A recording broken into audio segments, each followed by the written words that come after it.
Hey everyone, welcome to this step. So in this one, we're going to develop a system that is going to track the player's life or lives essentially. And also it's going to provide a kind of a graphic to show like the status of the game as well. So as always, the resources for this step are in the resources section. So you got the starter replit file, which you can fork and start, which is very important to do so because I added a few things to it, but and then the completed replit file also will be in the resources section for you guys to check out. So let's actually go over the things that we gotta do. The first thing I actually added for you is this like graphic section. And as you see, these are what we call stages. So essentially, as the user guesses the wrong letter, we're going to draw the hangman, right? So like that's basically the stages, right? This is what I added for you.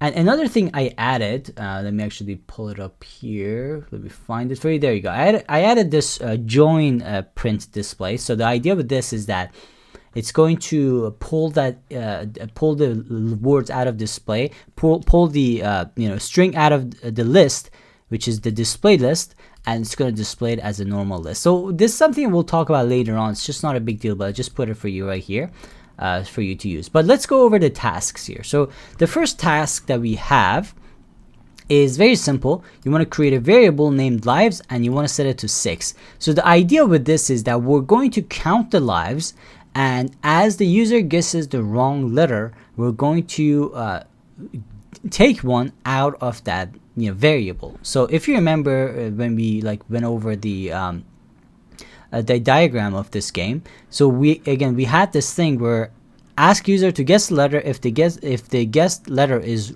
the word, if it's not, if it's not in the word, we're gonna take a life out, right? So and again, if it's out of lives, it's gonna be game over. If not, it's gonna go back and ask for another letter.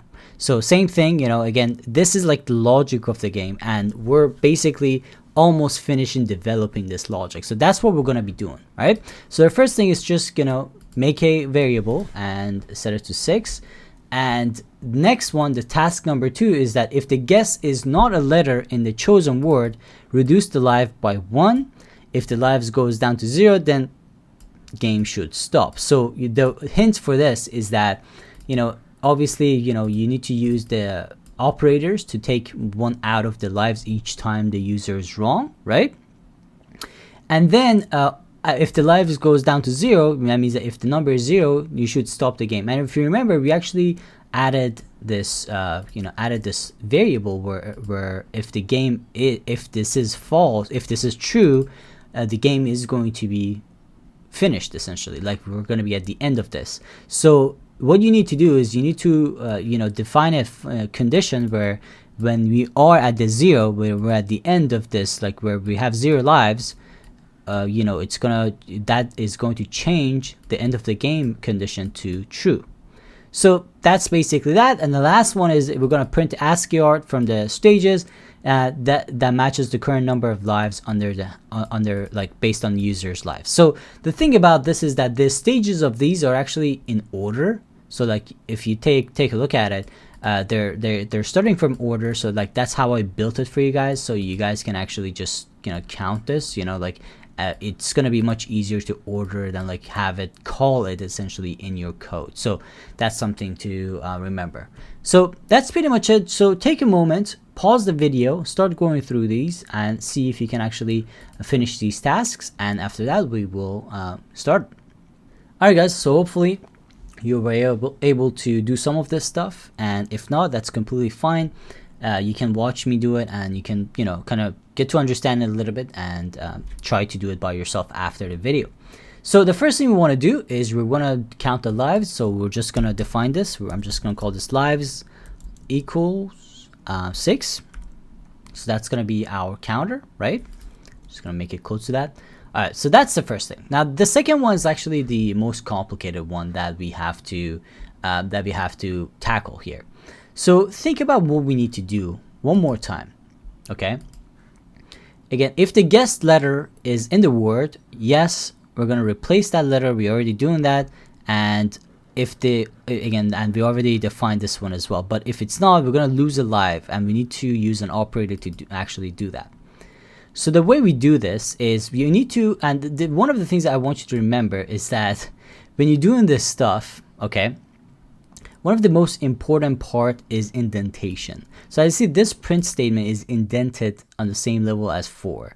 And for this, because this is outside of this if statement, it needs to be on the same level as for. That's very, very important, because again, if you just do it inside this if statement, this is not going to work. All right. So indentation is everything with this.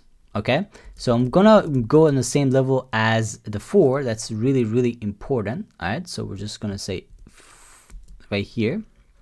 So that's again very important. Okay. So we're gonna say for, and we're gonna say guess not in chosen word. So basically what we're saying is that well, actually we're gonna say if, my bad.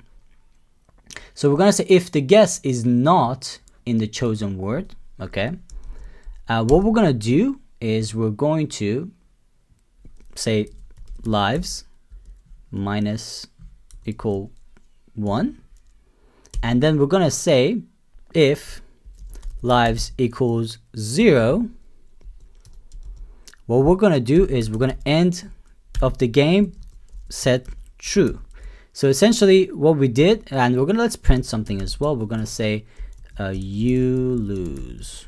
All right, so basically what we did here is that we defined this. We said if the guess not in the chosen word, right, you're gonna count 1 out, take a live out essentially, and if lives reaches 0, we're gonna change the end of the game to true, and we're gonna print this. And when we actually change end this and change the end of the game to true, what is going to happen is that this this one is not going to run, because what is going to happen is that it's gonna say while not end of the game, right? So this is a while loop that is running only because we're not at the end of the game. But when this becomes true, this condition is no longer going to apply.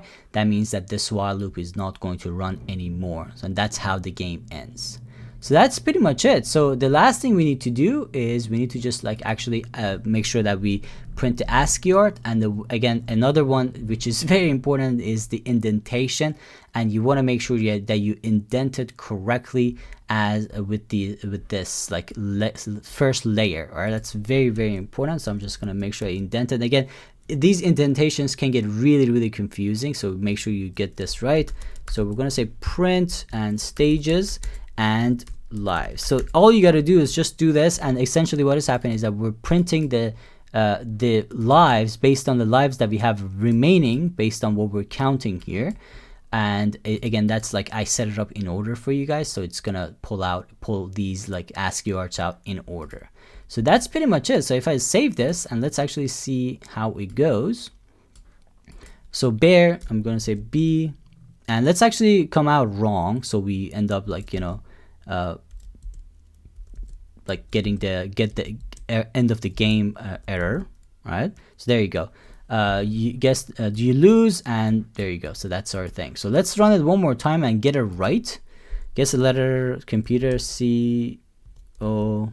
And as you see, when we get the letter right, it actually doesn't change the ASCII art because we still have 6 lives, right? So anyways, C, E, T, M, P, U, and there you go, you win. So we didn't lose. So that's pretty much it. So that's how you actually complete this challenge. So let me know if you have any questions, guys. As I said, this can get a little bit confusing, especially as you expand on this. The indentations can get extremely confusing. So one of the things I recommend, if it's confusing to you, try to take a look at the indentation, especially like get these guys closed, get these things out, remove all the spaces if you can, and look at the indentation, and that's gonna usually help you to understand it better. But anyways, let me know if you have any questions. If you feel like you didn't get this properly, I strongly recommend putting in a Thonny so you can actually understand like the step by step of the whole thing. You know, you can debug it in Thonny and like look at it and see how the program actually works. And I'll see you in the next one, guys.